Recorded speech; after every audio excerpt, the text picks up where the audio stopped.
আসসালামু আলাইকুম। আমি আপনাদের কাছে আমার একটা জীবনের গল্প বলবো, একটু শুনবেন।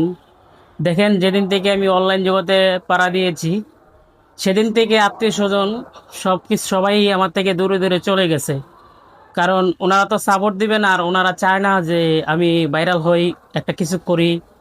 ওনারা কখনো আমার চায় না, আর কখনো সাপোর্ট দেয় নাই।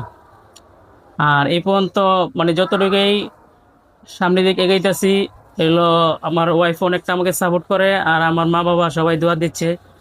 আর যে ভাইরাল হয়ে কিছু করবো নিজের জন্য, এরকম কিছু না। যদি আপনারা সাপোর্ট দেন, ইনশাল্লাহ যদি কিছু করতে পারি, তো আমার টার্গেট থাকবে যে গরিব মানুষ নিয়ে, যারা অসহায়, ওনারকে নিয়ে কিছু করব।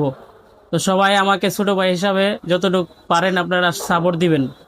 আপনারা যদি সাপোর্ট দেন, তাহলে ইনশাল্লাহ একটা মানুষের স্বপ্ন আমি পূরণ করব। আমার ইচ্ছা আছে, আমার ইউটিউব চ্যানেলটা যদি 1500 ফলোয়ার হয়, তাহলে আমি একটা মানুষের ইচ্ছা পূরণ করে দিব, স্বপ্ন পূরণ করে দিব। আমার স্বপ্নটা আপনারা পূরণ করে দিবেন, আর আমি একটা মানুষের স্বপ্ন পূরণ করে দিব। সবাই ভালো থাকবেন। আল্লাহ হাফেজ।